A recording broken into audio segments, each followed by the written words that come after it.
Greetings, viewers of Army TV military television. Today, we're going to show you what the unique British Challenger 2 tank is all about.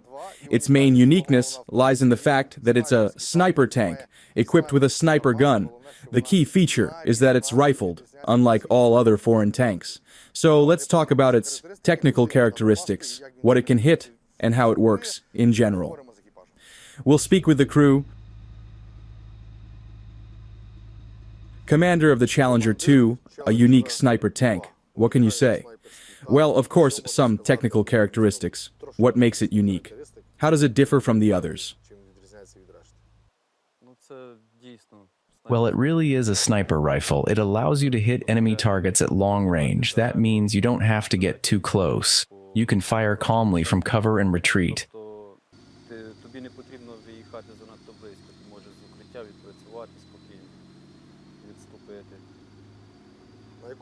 What's the maximum range you've hit? The maximum range is 5,300 meters. We worked on an enemy infantry vehicle. I understand this was in Kursk. And how did the Challengers perform in Kursk overall? Yes, it was Kursk. They performed quite well. They moved in quickly, good maneuverability. The only thing that interferes a lot is drones. Drones prevent us from working, but overall, they performed very well. Regarding the commander's role, I see a huge... By the way, can we move to the turret? I'll ask because there are large triplexes that are different from all other tanks. Let's talk in the turret. Yes, let's go. We're inside the turret. I'm immediately comparing it. After the Leopard and the Abrams, there's much more space here. Yes, the loader has less space, but the commander and the gunner have much more. You don't have experience with Leopards or other foreign or Soviet tanks? No. We studied Soviet ones. We have experience with Soviet ones. We currently have 3 T-72s in the brigade, and there's less space there, of course. But the small size doesn't feel like a problem to me. Have you been hit by FPV drones? Yes, multiple times. It holds up. Even against cumulative rounds? Yes, it withstands them. They didn't penetrate. I see the controls, meaning you can take over from the gunner as well.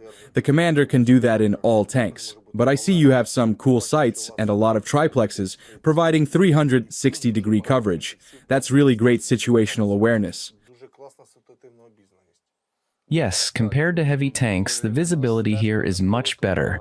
Maneuvering the tank in and out, in combat when you don't stick your head out of the hatch, it's much easier here. These red buttons, you can press them if you see equipment or a target in one of the triplexes, and it rotates the turret to that side. Automatically? Automatically, yes. How fast can the turret rotate? About 4 seconds. We haven't timed it exactly, but it's very fast. You just press, and it spins at full speed. You just need to check that there are no headphones dangling or anything that could get caught, because there have been cases where things got tangled. The main thing is that the people are safe. Regarding the turret's uniqueness, as we've already mentioned, like in artillery, whether it's the FH-70 or the C-90, for some reason, the British have this logic. They add an additional engine, and I know there are 2 in the Challenger as well. Well, not exactly an engine, it's a generator. One is the engine, and the other is a generator that charges the batteries, including the turret's batteries, because we have 2 batteries for the turret. We can operate on batteries without starting either the generator or the main engine, so we can stay in ambush and work for about 2 hours on batteries. What's the advantage? You don't heat up the hull, so the enemy's thermal imager won't detect you. Besides the sniper gun we've already talked about? Well, it has its own sighting system, but the British asked us not to talk about the sights, so we'll refrain. The sights here are very cool, though. Is it a sniper gun for direct line of sight, for both armor-piercing and high-explosive rounds? And have you fired from a closed position? No, it doesn't fire from a closed position, and only high-explosive rounds, unfortunately no fragmentation ones. If we had fragmentation rounds, we'd use them more often.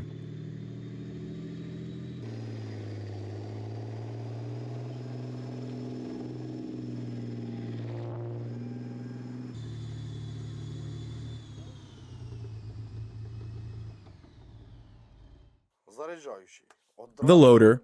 I already told the commander that there's a lot of space here compared to the Leopard, but the loader has less space. My main surprise is that it doesn't use unitary ammunition. It's a separate loading system. You need to load the projectile first, then the propellant, and then even a primer, like in artillery. It's set up from the start and stays in place before I begin loading the projectiles and propellant. How many primers are there? 8 primers. Those kinds of primers, but doesn't that slow down the loading speed? I mean, it probably reduces it, because in a Leopard or Abrams, you just load the round, but here it's the projectile, the propellant, and the primer first. Well, it depends on the person's skill. It might take a couple of seconds longer, but it's safer. Why? Because our ammunition is on one side, and the propellant is on the other. In case of a fire, the propellant won't explode. It won't ignite, and the ammunition itself doesn't catch fire. It might melt. So even a high explosive round won't explode? They won't explode. They just melt. In tanks with unitary ammunition, the rounds are stored behind an armored door, and they're placed in the turret. Yes, because they're with propellant. But our propellant is stored in enclosed spaces. This is what it looks like. Yes, that's how it looks. It's enclosed with a protective door, as you say, and that's it. So, a total of 50 rounds? 52 rounds, full ammunition load. No driver mechanic? No. Everyone's in the turret? Yes. And you still need to rotate the turret to access the rounds? Sometimes yes. What's the highest rate of fire you've achieved? Well, 8 shots per minute. That's awesome. Yeah. And that's with both armor-piercing and high-explosive rounds. Doesn't matter. It depends on the commander's order. Whatever he says, that's what gets loaded. So the commander has 360-degree visibility, the gunner has the barrel, thermal imager, and rangefinder, and the loader can monitor the left side of the tank? Yes. It's probably designed so the loader doesn't get disoriented, because when you're moving in a confined space, you don't know where you're being taken, and you start to get nervous. But this way, he can look around, check things out, and if you have to abandon the tank, he roughly knows which direction to run. Otherwise, he'd get disoriented, jump out, and not know where to go. There's nothing like that in the Abrams or Leopard. Although in the Leopard, 2A4, which was used to make the Starv 122, they added a field stove. But in the Challenger, besides the multi-Varka that's between us, there's also a toilet.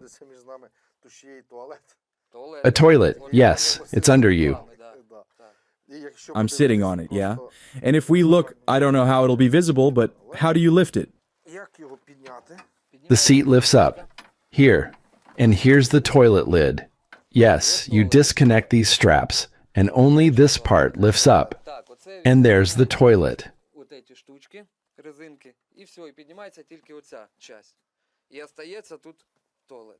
But the toilet uses some kind of bag, I assume. There's a special hatch if you rotate the turret to the right position.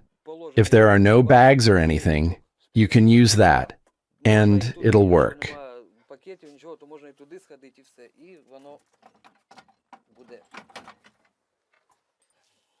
Makes the tank cozier. Yeah, cozier.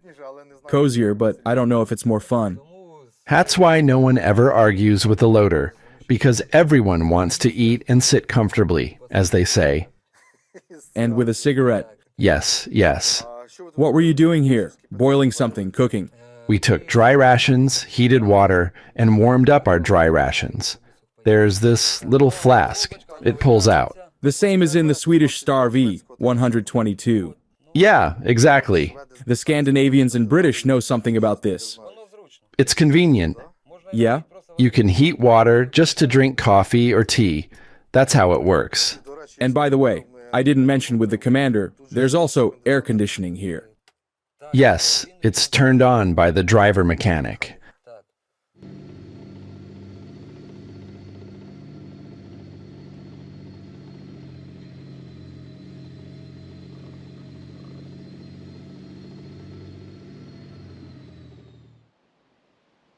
Машина відмінна. По поводу двигуна також на нього нарікань немає. Ні на малий, The vehicle is excellent.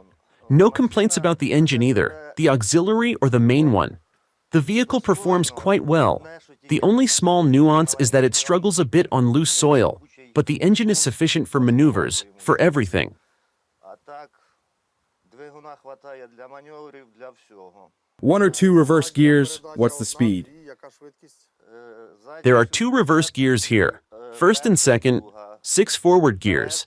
In second gear, you can reach about 30 kilometers per hour in reverse. Now, the main thing that distinguishes the Challenger 2 from the Leopard, or Abrams, is that it doesn't have a steering yoke or wheel. It has levers. How do you like the levers, like on Soviet tanks? How does it handle? There are 2 levers here. They're in a convenient position. They don't get in the driver mechanic's way. They're also adjustable. You can raise or lower them to suit your body and hands. Very convenient.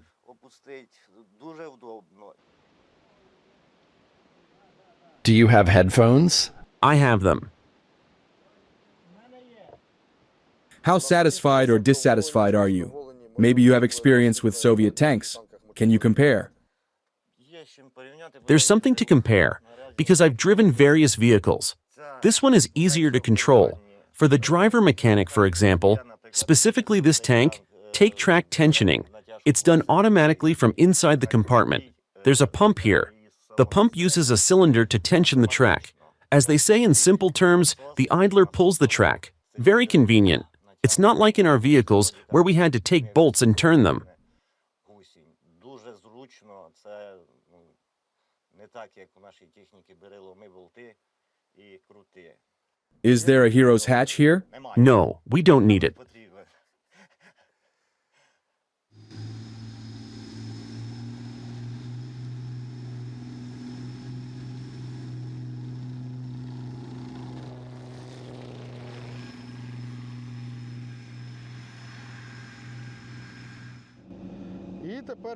And now, in the end, let's check what happens with the British Challenger in the field, because there's an interesting feature here. There's no steering wheel. There are 2 inverse levers, like on Soviet tanks, but you can control it with one hand. Let's see if I can shift gears and drive with one hand.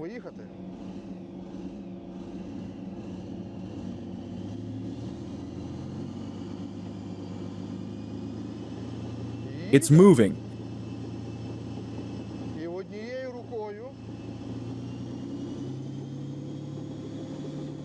And it turns both right and left with one hand. Everything's great. Glory to the air assault forces.